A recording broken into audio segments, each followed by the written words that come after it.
ఏర్పాటు స్థలము నాయన ఈదులగుంట ప్రాంతాన్ని ప్రేమించి కొద్ది నిమిషములు వాక్య పరిచర్యను అందించుటకు అల్పుడైన నన్ను నీ సిలువు చాటును మరుగుపరిచి మాట్లాడి మహిమ పొందమని మా ప్రభువును రక్షకుడు యేసు క్రీస్తు అతి శ్రేష్టమైన నామమున ఈ మనవులు నీ సన్నిధానమందు అడిగి వేడుకొని పొంది ఉన్నాము మా పరమ తండ్రి.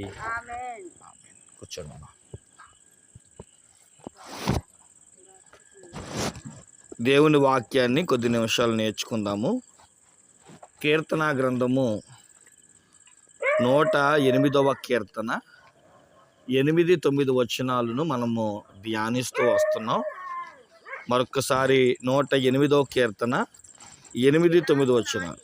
గిలాదు నాది, మనష్షే నాది, ఎఫ్రాయిము నాకు శిరస్రావణము, యోధా నా రాజదండము, మోయాబు నేను కాలు కడుక్కును పల్లెము, ఏదోము మీదికి నా చెప్పు విసిరివేయుదును, ఫిలిష్తీయుని బట్టి జయోత్సాహము చేసి ఉన్నాను. చాలండి. ఇక్కడ దావీదు భక్తుని ద్వారా దేవుడు ఒక చక్కటి విషయాన్ని దేవుని మనసెరిగిన దావీదు చేత దేవుడు రాయించాడు. మన ముందు ఈరోజు 7 విషయాలు ఉన్నాయి. ఇందులో మనము 3 విషయాలు నేర్చుకున్నాం. గిలాదు నాది, నాది నాది నాదని దేవుడు కొన్నిటిని నాది అంటున్నాడు. ఎందుకు తనదో గిలాదుని గురించి అతనిలో ఉన్న ఆత్మీయ విషయాలు నేర్చుకున్నాం. ఇక రెండవది మనం చూసిన వారమైతే మనష్షేని గురించి కూడా మనం కొన్ని విషయాలు నేర్చుకున్నాం. ఎందుకు మనష్షేని చూచి దేవుడు నావాడు అన్నట్లుగా నాది అని అన్నాడు. ఇక మూడవది ఎఫ్రాయిము నాకు శిరస్రావణము అన్నాడు. అంటే ఎఫ్రాయిముని ఎందుకు దేవుడు తల మీద పెట్టుకున్నాడో, ఆ తల అనుభవాలు ఏంటో, ఎఫ్రాయిము ఎలాంటి వాడో తెలుసుకొని మనం కూడా దేవుడు ఎందుకు అతని తల మీద పెట్టుకున్నాడో మనం నేర్చుకున్నాం. ఈరోజు 4వ విషయము యోధా నా రాజదండము. ఎఫ్రాయిని తల మీద పెట్టుకుంటే యోధానంటే దేవుడు చేతితో పట్టుకున్నాడంట. అంతే కదా. మనం దండము, కర్ర ఇవన్నీ ఎక్కడ పట్టుకుంటాం? మనం చేతితో పట్టుకుంటాం. కొంతమందిని తల మీద పెట్టుకున్నాడు. ఇంకా కొన్ని విషయాలు అయితే మనం చూసిన వారం అయితే ప్రేమ దేవుని పెట్టారా, మోయాబు మీదకైతే చెప్పు విసిరాడంట. అలాగే మనం చూసిన వారం అయితే మోయాబు మీదేమో కాలు కడుక్కున్నాడంట, ఎదోము మీద చెప్పు విసిరాడంట. అంటే దేవుడు ఎందుకు ఇలా చేశాడో అన్నీ ఒకేసారి మనకు అర్థం కావు. కానీ ఈరోజు దేవుడు యోధాని చేత్తో పట్టుకున్నాడంట. యోధా నా రాజదండము అని అంటున్నాడు. రాజదండము అని అంటే అధికారము అనేది మనకు తెలుస్తుంది. చేతితో పట్టుకునేవి కొన్ని ఉన్నాయి. పోలీసులు ఉన్నారు, కొన్నిసార్లు అందరికీ లాఠీలు ఇవ్వబడవు. కానీ ఈ భుజం మీద స్టార్స్ ఉన్న వాళ్ళకి, లేదా అధ్యక్ష పదవిలో ఉన్న వారికి, కొంచెం విలువైన పదవిలో ఉన్న వారికి లాఠీలు ఇస్తారు. ఆ లాఠీలు ఇవ్వడం వల్ల కారణం ఏంటంటే లా అండ్ ఆర్డర్ చక్కబెట్టేవారని వారికి అధికారం లాఠీ బట్టి వస్తుంది అన్నమాట. కాబట్టి గమనించండి ప్రియమైన దేవుని బిడ్డలారా, కొన్నిటిని చక్కబెట్టాలి అంటే అధికారం ఉండాలి. యోధాకి దేవుడు అధికారం ఇచ్చాడంట. బైబిల్ గ్రంథంలో కొన్ని రాజదండాలు ఉన్నాయి. మీరు చదువుతారు ఇప్పుడు. సంఖ్యాకాండము 21వ అధ్యాయం 18వ వచనం. సంఖ్యాకాండము 21:18.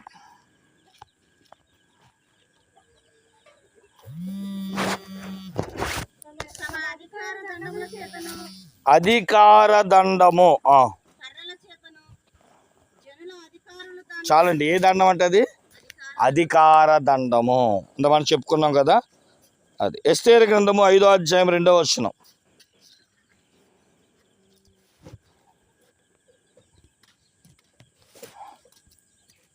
ఎస్తేరు గ్రంథము 5:2.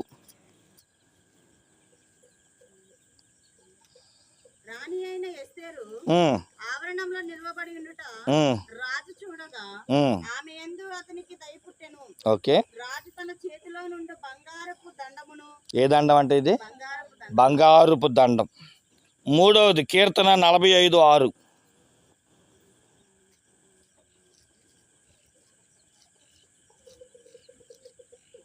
దేవా ఉమ్, నీ సింహాసనము నిరంతరము నిలుచును. ఉమ్. నీ రాజదండము న్యాయార్థమైన దండము. ఏ దండం అంటే ఇది? రాజదండము రాజదండము, న్యాయార్థమైన దండం. ఇక్కడ 2 దండాలు మనం చూస్తున్నాం. ఒకటి రాజు దండం, 2 న్యాయ. సామెతల గ్రంథం 22:8. సామెతలు 22:8. ఇది ప్రతి తండ్రి చేతిలోను తల్లి చేతిలో ఉంటుంది. దౌష్ట్యమును విత్తువాడు కీడును పోయును. వాని క్రోధమును దండము కాలిపోవును. అంటే శిక్షాదండము, బెత్తం అన్నమాట. అది కూడా ఒక దండమే. ఏబు గ్రంథము 21:9.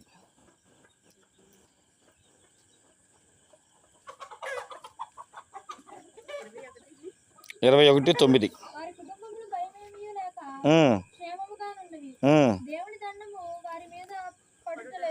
ఏం దండం అంటే ఇది? దేవుని దండం. ఇలా చెప్పుకుంటా ఉంటే ఒక్కొక్క విషయాల్లో చాలా అర్థాలు ఉన్నాయి. అంటే ఇన్ని దండాలు ఉన్నాయి, కానీ దేవుడు యోధాని అధికార దండముగా వాడుకుంటున్నాడు. యోధా నా రాజదండము అని అంటున్నాడు. అసలు ఎవరి యోధ అని అంటే యాకోబు లేయాల యొక్క 4వ సంతానం. యోధ అనగా స్తుతి. ఆదికాండం 29:34-35 వచనాలు చదువుకుంటే లేయాకి వరుసగా 4 కొడుకులు పుడతారు. మొదట ఆయన రూబేను, షిమ్యోను, లేవి, తర్వాత యోధ. యోధాలో నుంచే దేవుడు ఏం చేశాడంటే ఆయన జన్మించినట్లుగా యోధా గోత్రపు సింహం లేదా యోధా గోత్రములో నుండి యేసుక్రీస్తు ప్రభువారు జన్మించడానికి కారణమవుతారు. చాలామంది అడిగారు యోధా గోత్రంలోనే ఎందుకని. ఆయన ఎక్కడ పక్షపాతి కాడు. రూబేను చంచులుడు, తండ్రి భార్యల యొక్క మంచం ఎక్కినవాడు, అపవిత్రుడు. షిమ్యోను, లేవి దీనా కోసం అక్రమంగా యుద్ధం చేశారు, వాళ్ళు దుర్మార్గులయ్యారు. రూబేను మంచోడు కాదు, అతని గోత్రం మంచిది కాకుండా పోయింది. లేవి అలాగే షిమ్యోను లేదా షిమ్యోను, లేవి వీళ్ళిద్దరూ కూడా దీనా విషయంలో ఏమంటే సున్నతి చేయించి వాళ్ళందరూ బలహీనలై ఉన్నప్పుడు వెళ్ళి అక్రమంగా యుద్ధం చేసి అపవిత్రం అయిపోయారు. ఇక తర్వాత గోత్రం యోధా గోత్రం. యోధాలో పరిశుద్ధత ఉంది, యోధా స్తుతించేవారు. యోధాని బట్టి దేవుడు మెచ్చుకొని ఆ యోధా గోత్రంలోంచి రావడం జరిగింది. కాబట్టి గమనించిన ప్రియమైన దేవుని బిడ్డలారా, యేసుక్రీస్తు ప్రభువారు యోధా గోత్రంలో నుంచి భూమి మీదకు రాగలిగినట్లుగా మనం చూస్తాం. యోధా అంటే స్తుతి అని అర్థం అన్నమాట. అయితే బైబిల్ గ్రంథంలో మనం చూసిన వారమైతే యోధాను గురించి కొన్ని మాటలు దేవదేవుడు రాయించాడు. రోమాపత్రిక 2వ అధ్యాయం, రోమాపత్రిక 2వ అధ్యాయము 28-29 వచనాలు. బాహ్యమునకు యూదుడైన వాడు యోధుడు కాడు, శరీరమందు బాహ్యమైన సున్నతి కాదు, అయితే అంతరంగమందు యూదుడైన వాడే యోధుడు. ఏంటి ఇక్కడ దేవుడు ఏంటి? పౌలు భక్తుల చేత అంతరంగ యూదుడైన వాడు యూదుడు, ఎవడు పడితే వాడు యూదుడు కాదు. ఏంటి మాటలను ఎందుకు రాయించాడు అంటే, ఇదిగో ఈరోజు మనం నేర్చుకోవాలి అసలు యూదుడు లేదా యోధా లేదా యోధా గోత్రము దేవుడు ఎందుకు రాజదండంగా మార్చుకున్నాడు అంటే, స్తుతించేవారు యూదుల అని అంటే బాహ్యరంగమందు యూదులు అనిపించుకునేవాడు అసలు యూదుడే కాదు అని చెబుతూ ఒక 4 విషయాలు మన ముందు పెట్టాడు. అందులో మనం చదువుకున్న మాటలో మొట్టమొదటిది ఏంటిదంటే 29వ వచనంలో అంతరంగమందు యూదుడైన వాడే యోధుడు. ప్రియమైన దేవుని బిడ్డలారా, యూదులకున్న మొదటి అనుభవం ఏంటి అంటే శుద్ధి. చెప్పండి ఏంటిదంట? శుద్ధి. యూదులకి ఎంత నిష్ఠ అంటే, మనం ఎవరైనా చనిపోయారు అనుకోండి, వెంటనే ఏం చేస్తాం? ఓ 2వ రోజో 3వ రోజో వెంటనే కడిగి వెంటనే ఏం చేస్తాం? మనం దుప్పట్లు ఉతుకుతాం, కడిగితే కొన్ని గిన్నెలు కడుగుతాం. కానీ యూదులు అలా కాదంట. మొత్తం ఇంట్లో ఏమున్నాయో మొత్తం అన్నీ తీసుకొచ్చి బయటపడేసి ప్రతిదీ కూడా శుద్ధి చేసేవారంట. అందుకని యేసుక్రీస్తు ప్రభువారు యూదుల గురించి చెబుతూ, అబ్బాయి యూదుల్లాగా మీరు బయట శుద్ధి చేసుకుంటారా, లోపల కూడా శుద్ధి చేసుకోవాలి అంటే అర్థం ఏంటి?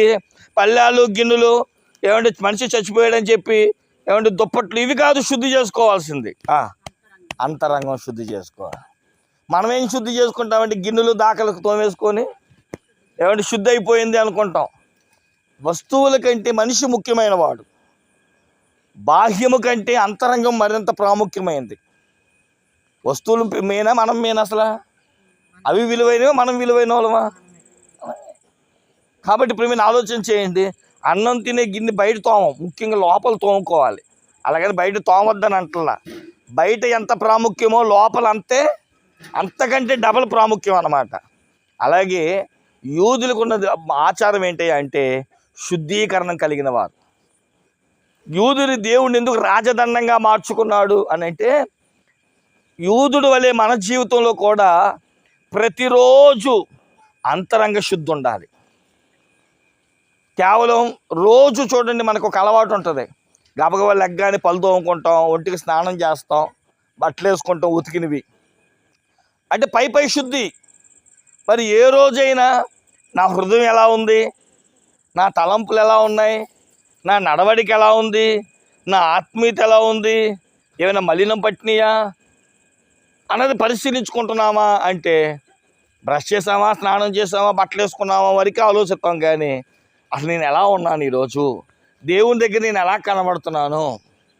అందుకని దైవజనులు కూడా ఒక మాట అంటారు కదా, ఒక పాట, చిలకమ్మ చిలకవే బంగారు చిలకవే పంచవెన్నెల మాయ చిలక, మూన్నాళ్ళ ముచ్చటకు మురిశావు తరిశావు ముందగతి కానవే చిలక, కాశీకి పోయావు గంగ స్నానము చేసి నీటిలో ములిగావే చిలుక, పై శుద్ధి పోయింది పాపంబు పోలేదు అది నీవు తెలుసుకో చిలక. ఏమైందంట? పై శుద్ధి పోయింది. ఏమనుకుంటారు? అమ్మయ్య పవిత్రమైన స్నానాన్ని చేసి వచ్చాం, ఏం పోయింది? మొత్తం మా పాపాలన్నీ పోయినాయి అనుకుంటారు. పై బురద పోయింది కానీ ఏం పోలేదు లోపల. ఏ దేవుడైనా సరే నోటితో ఒప్పుకోకుండా, లోపల పెదవులతో దేవుడి దగ్గర చెప్పుకోకుండా ఏ పాపం కూడా ఏమవుతుంది చెప్పండి? పోదు.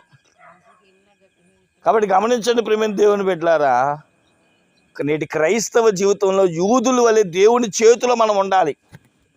దేవుని చేతిలోనికి మనం ఒక అధికార దండంగా రావాలి అంటే ఎప్పుడు లోపల బయట శుద్ధీకరణంగా మన జీవితంలో మనం చూడండి. గిన్నెలకి అంట్లు తోమేటప్పుడు ఒక చింతపండు, ఇసుకో లేదంటే లిక్విడో వాడతాం. దేనికి?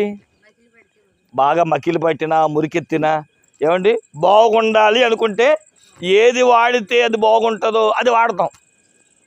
మరి నీ అంతరంగ శుద్ధికి నువ్వేం వాడాలి? కన్నీళ్లతో పశ్చాత్తాపము, కన్నీరుతో మనం శుద్ధి చేసుకోవాలి. చూడండి, గమనించండి ప్రియమైన దేవుని బిడ్డలారా, ఏ నీటికైనా సరే అపవిత్రత ఉందో లేదో తెలియదు కానీ, ఏ నీటికైనా అపవిత్రత ఉందో లేదో నాకు తెలియదు కానీ కన్నీళ్ళంత పవిత్రమైనవి మరొకటి లేదంట. ఎందుకంటే మనిషి హృదయములో నుంచి వచ్చే ఆ కన్నీరు అనేది బయటికి శుద్ధిగా వస్తుందంట.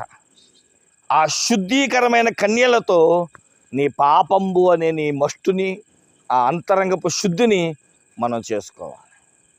కాబట్టి ప్రియమైన దేవుని బిడ్డలారా, యూదులకి ఉన్న అలవాటు ప్రకారం, శుద్ధీకరణ ప్రకారం అంతరంగ శుద్ధి అనేది చాలా ప్రాముఖ్యమైనది.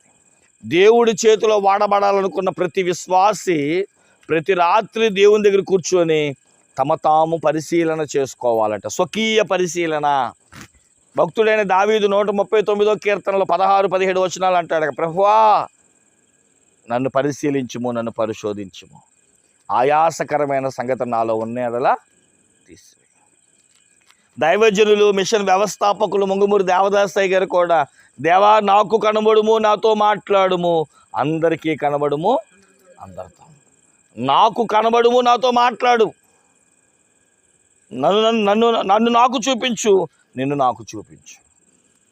కాబట్టి గమనించండి ప్రియమైన దేవుని బిడ్డలారా, మనం ఎలా ఉన్నామో మనం చూసుకోవాలి. దేవుని వాక్యం అనే అర్థం దగ్గరికి వచ్చిన మనము దేవుని వాక్యానుసారంగా ఉంటున్నామా లేదా అన్నదే పరిశీలన, ఇంకోటి పరిశీలన లేదు మనకి. ద్వితీయోపదేశకాండం 10వ అధ్యాయంలో చూడండి, అక్కడ ఏం రాస్తాడు అంటే, ఒక బ్లేడో చాకుతో మనం ఉల్లిపాయలు కోసామనుకోండి, బ్లేడ్తో కొయ్యలేడు, చాకుతో కోస్తాం కదా, గబుక్కుని ఏలు కట్ అయింది అనుకోండి, అమ్మ అని చెప్పి రక్తం గబగబ వచ్చేస్తా ఉంటే దాన్ని గబ నోట్లో పెట్టుకున్నాం, గుడ్డకట్టు తెగింది అని చెప్పడానికి సూచన ఏంటి అంటే రక్తం వచ్చింది బయటికి. దేవుడు నిన్ను దర్శించాడు, నువ్వు పశ్చాత్తాపడ్డావు అని చెప్పాలి అంటే నీ హృదయం విరగాలంట. నీ హృదయం విరగడమే తప్ప. అందుకని దావీదు కూడా 51వ కీర్తనలో ఏమంటాడు, ఎన్నో బలులు ఉన్నాయి కానీ విరిగి నలిగిన మనస్సే నీకు ఇష్టమైన బలి అంటాడు. కాబట్టి ప్రియమైన దేవుని బిడ్డలారా గమనించండి, దాన్ని మనం చెప్పుకున్నాక ద్వితీయోపదేశకాండము 10వ అధ్యాయము ఆ వచనం కూడా మీరు చదివేయండి.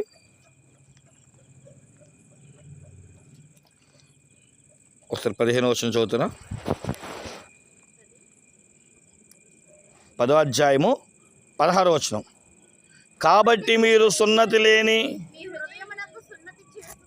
ఏం చేసుకోవాలంట, మీ హృదయానికి సున్నతి జరగాలంట. చెప్పాను కదా, గోప్యాంగ చర్మం కొయ్యబడితే రక్తం బయటకు వచ్చింది. వాడికి నొప్పి బాధ ఎలా తెలిసింది అంటే కొయ్యబడింది, రక్తం బయటకు వచ్చింది. మన జీవితంలో కూడా పగలాలి. హృదయం పగిలితే కన్నీరు బయటకు వస్తుంది. ఆ కన్నీళ్ళతో కావిడ ఏం చేసిందంటే యేసు పాదాలు కడిగింది. ఆమెను గురించి ఏమన్నాడు, ఎక్కడెక్కడ ఈమెను గురించిన స్మరణ వస్తుందో అక్కడక్కడ ఆమె గురించిన జ్ఞాపకార్థము. మరియమ్మ ఏ రోజో పాపాత్మురాలైన స్త్రీ, ఏ రోజో చేసింది కార్యక్రమం. ఇంచుమించు మొదటి శతాబ్దం అనుకున్నామా యేసుక్రీస్తు వారి కాలంలో, ఇది 20వ శతాబ్దం. అయినా ఇప్పటికి ఏం చేసుకుంటున్నాం మనం ఆవిడ్ని జ్ఞాపకం చేసుకున్నాం. ఈ తైలాభిషేక పండుగలో మరింతగా ఎక్కువగా చేసుకుంటూ ఉంటాం. సువాసన సువాసన ఇల్లంత సువాసన, ఆరాధన దైవారాధన ఆత్మీయ ఆలాపన, ఆ సీమోను ఇంటిలో అనే పాట మనం పాడుకుంటూ ఎక్కువగా ఆవిడ్ని మనం జ్ఞాపకం చేసుకుంటూ ఆవిడ చేసిన కార్యాన్ని. కాబట్టి యూదుడు ఒకటి అంతరంగ శుద్ధి కలిగిన వాడు. దేవుని చేతులకు రాగలగాలి అంటే ఎప్పుడు నీ అంతరంగాన్ని శుద్ధి చేసుకోండి. రెండో మాట దగ్గరికి వస్తున్నాను. రోమాపత్రిక 3వ అధ్యాయం 1వ వచనం.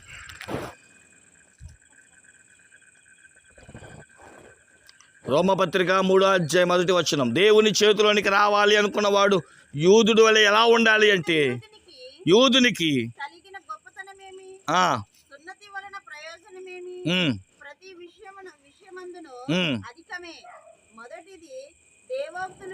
చాలు. అక్కడ మనం చదువుకున్న మాటలు ఏంటంటే యూదులకి సున్నతుల గురించిన విషయాలు పౌలు గారు మాట్లాడుతున్నాడు. యూదుడికి ఏది ప్రాముఖ్యమైనది అంటే సున్నతి. ఈరోజు కూడా చూడండి, మనకంత ఇష్టం ఉండదేమో కానీ ముస్లిమ్స్ వారు ఏదైనా భోజనం ఉన్నప్పుడు హలాల్, వాళ్ళ దేవుని పేరు చెప్పి ఆ గొంతుకు కొయ్యాలి. ముస్లిమ్స్ ఎప్పుడు హలాల్ చేసి లేదా నమాజు లేదా వారికి ఉన్న దాన్ని చేసి ఆ కోస్తేనే, పీక కోస్తేనే మనం ఒకవేళ భోజనానికి పిలిచినా హలాల్ జరిగిందా అని అంటారు. అంటే ఒక నిష్ట ఏంటి అంటే వాళ్ళకి సున్నతి అనేది చాలా ప్రాముఖ్యమైనది. పురుషులైన ప్రతి వాడు కూడా గోప్యంగా చర్మాన్ని కట్ చేసుకుని, ఇది మనకే దేవుడు ఇచ్చాడు. ఆదికాండం 17వ అధ్యాయంలో దేవుడు అబ్రహాముతో చెబుతూ ఇస్సాకుకు ఇస్సాకు లేడు అప్పటికి, ఇష్మాయేలుకి సున్నతి చేశాడు. యేసుక్రీస్తు ప్రభు వారు కూడా 8వ రోజు ఏం చేయబడ్డాడు, సున్నతి చేయబడ్డాడు. యూదులకు ఉన్న ఆచారం ఏంటంటే సున్నతి చేసేసుకొని మీ గొప్పోళ్ళు మేము కూడా యూదుల మీద చెప్పుకుంటున్నారు చాలామంది.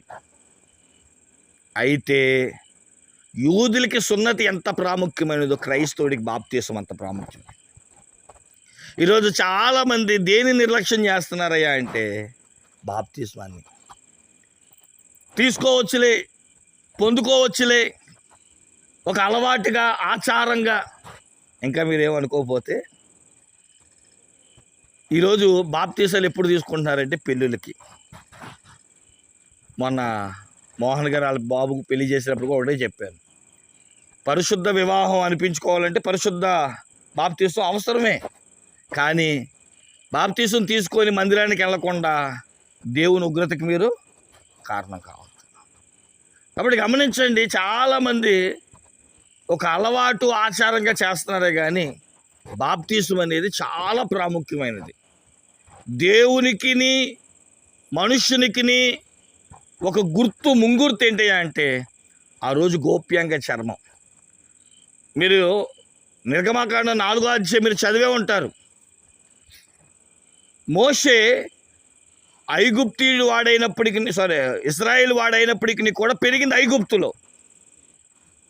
ఇశ్రాయేలీలకు గుర్తు ఒక అలవాటు ఏంటి అంటే సున్నతి చేయబడాలి, గోప్యంగా చర్మం కట్ చేయాలి.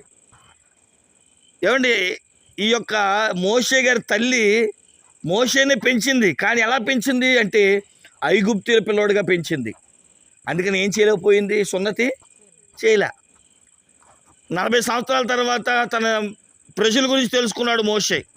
అయ్యో, ఐగుప్తీయులు నావాలి కాదు, ఇశ్రాయేలే నావాలని చెప్పి ఏదో ఒక ఇశ్రాయేలుడు కొట్టుకుంటా ఉంటే వాడిని చంపేశాడు ఐగుప్తీయుడిని. అది ఎలా తెలిసిందో రాజుగారికి తెలిసింది, పారిపోయాడు. 80 సంవత్సరాల వరకు కూడా ఇత్రో యాజకత్వంలో లేదా ఇత్రో గారి యొక్క మామగారి మందను మేపుకుంటూ తన యొక్క కూతుర్ని ఇచ్చి పెళ్లి చేస్తే ఏమండి జీవనం కొనసాగించాడు. 80 సంవత్సరాలు వృద్ధుడైన మోషేని దేవుడు పిలిచి నా సేవ చేయాలన్నాడు. సరే, సేవ చేయడానికి సంసిద్ధుడవుతున్న సమయంలో దేవుడు గుర్తించింది ఏంటి అంటే మోషేకి ఏం లేదు, సున్నతి లేదు. వెంటనే దేవుడు కళ్యాణ చేయబోతే వెంటనే మోషే యొక్క భార్య ఏం చేసింది, ఒక వాడి అయిన రాయి తీసుకొని వెంటనే సున్నతి చేసి నీకును నీ కుమారుడికి ఇదిగో రక్తం గుర్తు అని చెప్పి సున్నతి చేసింది. అంటే ఆలోచన చేయండి, పూర్వ దినాల్లో సున్నతికి దేవుడు ఎంత ప్రాముఖ్యత ఇచ్చాడు. అంటే సున్నతి లేకపోతే దేవుడు ఏం చేసేవాడు, చంపేవాడు. నీకు నాకు ఒక ముగ్గురు ఉండాలి, దేవుని పని చేయాలన్నా, దేవుని తెలుసుకోవాలన్నా, దేవుళ్ళు ఆత్మీయంగా ఎదగాలి అంటే దేవుడు అవకాశం ఇస్తాడు, కానీ అవకాశాన్ని మనం దుర్వినియోగం చేసుకోకూడదు. మోషే దేవుని పనికి వచ్చాడు, కానీ వెంటనే మోషేలో ఉండవలసింది లేకపోయినప్పుడు దేవుడు కూడా కళ్ళెర్ర చేశాడు. మన క్రైస్తవ జీవితంలో కూడా దేవుణ్ణి తెలియనంత వరకు ఒక లెక్క, దేవుణ్ణి తెలుసుకున్న తర్వాత దేన్ని దూరం చేయకూడదయా అంటే బాప్తిస్మాన్ని దూరం చేయాలి. ఈ రోజుల్లో బాప్తిసానికి అధికారులు పెట్టిన వయసు 17 సంవత్సరాలు.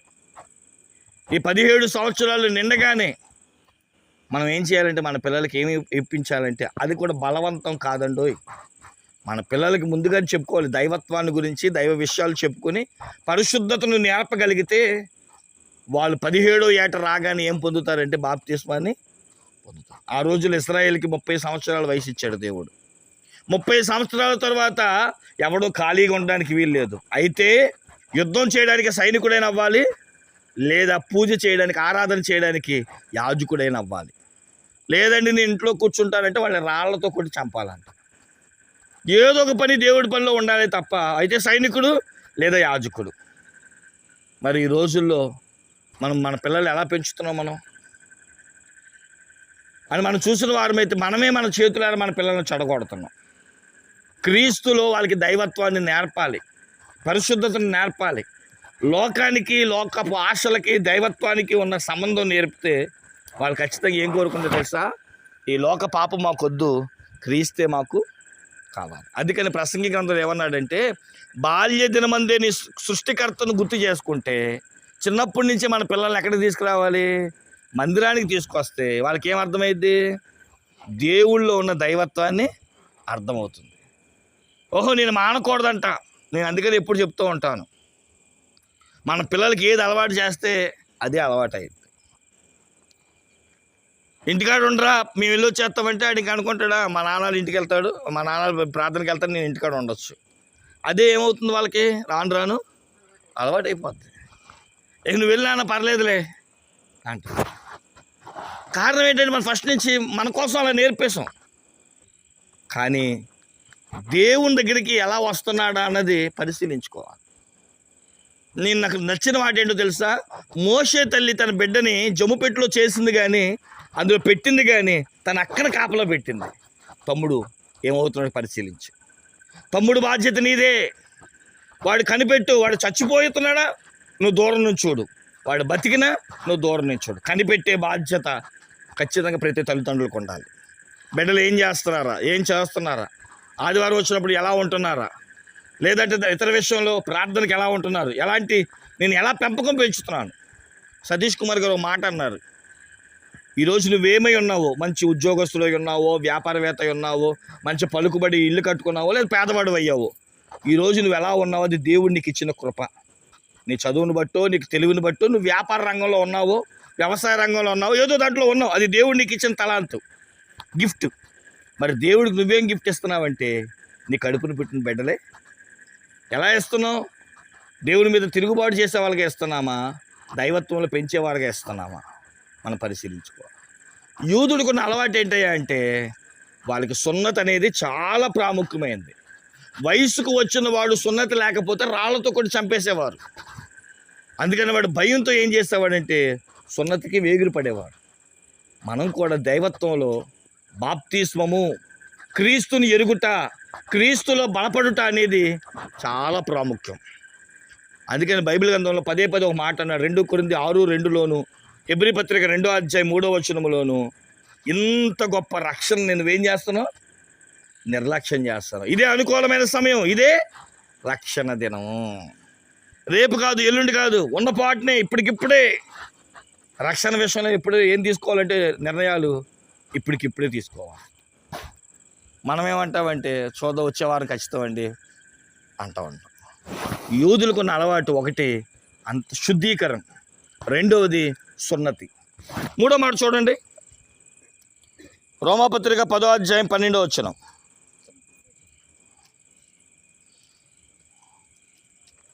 పది 12.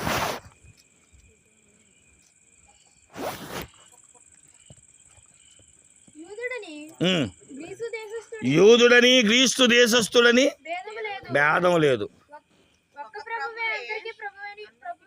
ప్రభువై ఉండి తనకు ప్రార్థన చేయు వారందరి విషయంలో కృప చూపుటకు ఐశ్వర్యవంతుడు. దేవుడు ఎందుకండి యోధాని చేతిలోకి తీసుకున్నాడు అంటే వారు పరిశుద్ధులు, వారు సున్నత కలిగిన వారు. మూడోది యూదులు ప్రార్థనా పరులు. చెప్పండి, ఎవరంటే వాళ్ళు మంచి ప్రార్థనా పరులు. వాళ్ళు ఆలోచన చేయండి, యేసుక్రీస్తుని దేవుడు కాదని అంటారు, కానీ దేవునికి ప్రార్థన చేస్తారు. ఎంత నిష్ట కలిగిన వారో దాని గురించి ఎస్తేరు గ్రంథం చదివితే చాలా బాగా అర్థమైద్ది. వాళ్ళు ఎంత నిష్టమయ్యా అంటే మీరు ఎస్తేరు గ్రంథం 3వ అధ్యాయము 4-5 వచనాలు చదువుకుంటే హామానికి ఎందుకు కోపం వచ్చిందో తెలుసా? మొద్దుకైకి ఒక అలవాటు ఉంది, నేను యూదుణ్ణి గనక దేవునికి తప్ప మనిషికి నేను దండం పెట్టను, దేవునికి తప్ప మనిషిని దగ్గర నేను తల వంచను, కాబట్టి నేను ఎవరి దగ్గర తల వంచుతాను, లేదా ఎవరి దగ్గర నేను వెళ్తాను అంటే దేవునికి దగ్గర తప్ప మనుషుల దగ్గరికి వెళ్తాను. ఈరోజు మన ఆలోచన, మన విషయాన్ని గమనించండి. మనుషుల దగ్గరికి వెళ్ళి దేవుణ్ణి చేసేస్తున్న దినాలు ఇవి. మనుషుల్ని దేవుణ్ణి చేస్తున్న దినాల్లో దేవుడు మనిషిగా భూలోకానికి వచ్చాను. యూదులు మనుషులకి నమస్కరించరు,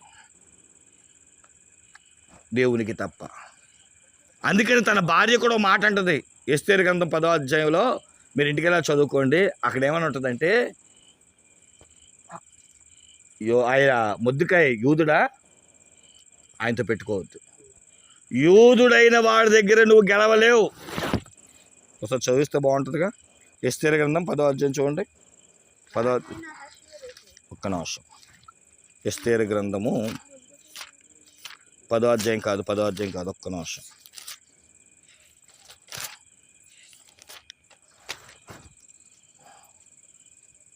6వ అధ్యాయం 13వ వచనం.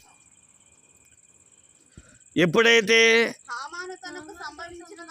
మొద్దుకైన ఊరేగించాడు, వెంటనే హామాను వెళ్ళి తన భార్యతో చెప్తాడు, హామాను తనకు సంభవించినదంతయు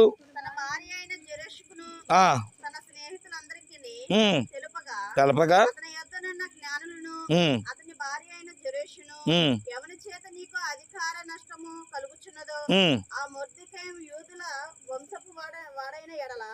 అతని మీద నీకు జయము కలుగదు, అతని చేత అవశ్యముగా చెడిపోదువని అతనితో అనిరి. అతడు యూదుడా, ఎవరితో ఆయన పెట్టుకోగానే ఎవరితో పెట్టుకోవద్దు, అసలు సమస్య లేదు. ఎందుకని? యూదులు అంత తోపా బాబు? యూదుల్ని దేవుడు ఎక్కడ పట్టుకున్నాడు చెప్పండి? చేత్తో పట్టుకున్నాడు. యోధా నా రాజదండం. దేవుడు ఎందుకండి ఎఫ్రాయిముల తల మీదను మోయాబులేమో కాళ్ళ పళ్ళెం కింద ఇంత ఇదిగా దేవుడు ఎందుకు చేస్తున్నాడు? యోధాని చేత్తో పట్టుకోవాల్సినంత ఇదేంటంటే యోధా మంచి ప్రార్థనాపరుడు. యూదులు ప్రార్థనాపరులు. ఇప్పుడు 3 విషయాలు చెప్పాను. మొదటిది, యూదులు శుద్ధీకరణ కలిగిన వారు, పరిశుద్ధులు. రెండవది, యూదులు సున్నతి అనే బాప్తీసం కలిగిన వారు. మూడవది, యూదులు మంచి ప్రార్థనాపరులు. ఈ రోజుకి ఇజ్రాయెల్ దేశంలో యూదులు ఇప్పటికీ విలపించే గోడ అనే ఒక గోడ ఉంటుంది. అది సొలొమోను కట్టిన మందిరాన్ని పగలగొట్టగా ఒక్క గోడ అలా పగలగొట్టకుండా ఉంచారంట. ఆ గోడ దగ్గరికి వెళ్ళి వాళ్ళు ఏడ్చి ఇప్పటికీ ఏడుస్తారు. దాన్ని విలపించే గోడ అంటారు. ఇక్కడ మళ్ళీ దేవాలయం కట్టబడాలి, 3వ దేవాలయం అని ఇప్పటికీ విలపిస్తున్నారు. అందుకని దేవుడు చెదరగొట్టబడిన యూదులందరినీ పిలిచాడు, రండి సమకూడండి. కాబట్టి ప్రేమ దేవుని బిడ్డలారా, యూదులు మంచి ప్రార్థన పరులు. ఇంకొక మాట చెప్పి నేను ముగించేస్తాను. 4వది మనం చూసిన వారమైతే 1 కొరింథీయులకు రాసిన పత్రిక 1వ అధ్యాయం 24వ వచనం. 1 కొరింథీ 1:24. యూదులకున్న మరొక లక్షణం, ఆయన యూదులకు ఆటంకముగాను అన్యజనులకు వెర్రితనముగాను ఉన్నాడు. ఓకే. కానీ యూదులకేమి గ్రీసు దేశస్థులకేమి పిలువబడిన వారికే క్రీస్తు దేవుని శక్తియును దేవుని జ్ఞానమునై ఉన్నాడు. దేవుడు శక్తివంతుడు, జ్ఞానవంతుడు అని ఎలా తెలుస్తుందంటే ఆయన పిలిచే వారి దగ్గర, అనగా యూదులు దేవుడు పిలుస్తున్నాడంట, బాబు రండి రండి రండి రండి. 1948వ సంవత్సరం మే నెల 30వ తారీఖున ప్రభుత్వం, ఇజ్రాయెల్ ప్రభుత్వం ఒక శాసనాన్ని బయటకు వదిలింది. ఏంటి ఆ శాసనం అంటే, చెదిరిపోయిన యూదులందరూ కూడా తిరిగి రండి. 60వ శతాబ్దము 70వ శతాబ్దం లేదా 72వ శతాబ్దం టైటస్ చక్రవర్తి ద్వారా యూదులు కొన్ని లక్షల మందిని చంపితేనంట, యూదుల యొక్క రక్తం ఆ దేశంలోనంట మోకాలు లోతంత పారిందంట. నది పారినట్టుగా రక్తం పారిందంట. ఇంచుమించు 10 లక్షల మందిని చంపాడంట. ఆ చంపిన విధానాన్ని చూసి యూదులు భయపడిపోయి ఇక్కడికి వెళ్ళిపోయారంట. ఇప్పటికీ యూదులు మన గుంటూరులో కూడా ఉన్నారు. కాబట్టి గమనించండి, వీళ్ళందరికీ దేశం కౌరు పంపిస్తుంది. వీళ్ళేం భయపడిపోతున్నారు, అమ్మో మేము యూదులు అని చెప్తే ఎక్కడ అని. కానీ ఒక రోజు రాబోతుంది, యూదులందరూ దేవుని చేత పిలువబడి మళ్ళీ ఇజ్రాయెల్లో అడుగు పెడతారు. దేవాలయం కట్టబడుతుంది. క్రీస్తు యొక్క రాకడ అనేది సంభవిస్తుంది. కాబట్టి ప్రియమైన దేవుని బిడ్డలారా, మరి యూదుల్ని పిలిచినట్లుగా దేవుడు నిన్ను పిలుస్తున్నాడా? 1 పేతురు పత్రిక 2:9 ప్రకారం చీకట్లో ఉన్నవారు ఆశ్చర్యకరమైన వారి వెలుగులోనికి పిలిచిన వాని గుణాతిశయములను ప్రచురము చేయ నిమిత్తం ఏర్పరచబడిన వంశమును, రాజులైన యాజక సమూహమును, పరిశుద్ధ జనమును, సొత్తైన ప్రజలుగా మనం ఉన్నామా? తైలాభిషేక పండుగ చేసేటప్పుడు ఈ 4 విషయాలు గుర్తు చేస్తారు. మనం ఏర్పాటు కలిగిన వంశంగా ఉండాలి, రాజులైన యాజకత్వంగా ఉండాలి, పరిశుద్ధ జనంగా ఉండాలి, దేవుని సొత్తైన ప్రజలుగా ఉండాలి. దీని గురించి నాకు ఒక్కొక్క వివరణ అనేది దేవుని చిత్తం మీద రానున్న దినాల్లో నేర్చుకుందాం. ప్రియమైన దేవుని బిడ్డలారా, యూదుల్ని దేవుడు ఒక్క మాటతో చెప్తున్నాడు. యోధాని దేవుడు ఎక్కడ పెట్టుకున్నాడంట? చేతికి. చెయ్యి అధికారాన్ని చూపిస్తుంది, దండం అధికారాన్ని చూపిస్తుంది. దేవుడు యూదులకు అధికారం ఇచ్చాడంట. వెళ్ళండి. ఎందుకు ఇచ్చావు ప్రభు అని అడిగితే, వాళ్ళు ప్రార్థన పరులు, పరిశుద్ధులు, వారు బాప్తిసం పొందిన వారు, ఇంకో మాట చెప్పండి, వారు పిలువబడిన వారు. అలాంటి లక్షణాలు నీకు కూడా ఉంటే ఆ యోధుల్లోకి దేవుడు నిన్ను నడిపిస్తాడు, నిన్ను కూడా అధికారిగా వాడుకుంటాడు. మనం చాలాసార్లు చెప్పుకున్నాం కదా, కీర్తన గ్రంథం 2వ అధ్యాయం 5వ వచనంలో, నన్ను అడుగుము జనము మీద నీకు అధికారాన్ని ఇస్తానంటాడు. ప్రకటన గ్రంథం 2వ అధ్యాయం 23-24 వచనంలో కూడా దేవుడు నీకు అధికారం ఇస్తానంటున్నాడు. కానీ మనం ఏం చేయట్లంటే దాసులుగానే ఉంటాను. ఈరోజు ఏంటిది? ఇండిపెండెన్స్ డే, స్వాతంత్ర దినోత్సవం. గలతీ 5:1 ఉంది, మీరు దాస్యం అనే కాడి కిందకి వెళ్ళకండి. ఒక్కసారి దేవుడు దాన్ని విరగొట్టి మిమ్మల్ని స్వాతంత్రులుగా చేశాడు. ఇంకెంతకాలం దాసులు దాసులు దాసులు అంటావు? దాసులు ఎందుకు అయ్యాం? పాపానికి దాసులు అయిపోయాం. అందుకని ఇంకా అధికారులుగా ఉండవలసిన, యజమానులుగా ఉండవలసిన మనము ఇంకా బానిసత్వంలోనే గడుపుతున్నాం. లేవండి, పరిశుద్ధతను కలిగి జీవించినట్లుగా మీ అపవిత్రను విడవండి, మీరు రాజులైన యాజక సమూహంగా మారదాం. దేవుని సొత్తైన ప్రజలుగా ఆయన చేతుల్లోనికి వద్దాం. యూదుల వలె దేవుడు మనల్ని కూడా రాజదండముగా వాడుకొనును గాక. ఆమేన్. అటుదనేది దేవుడు మనకు అనుగ్రహించిన గాక. అందుకే యేసుక్రీస్తు ప్రభువారు నీ కొరకు నా కొరకు కల్వరి శిలువలో మరణించాడని గుర్తిరిగి అందరం కలిసి ప్రార్థన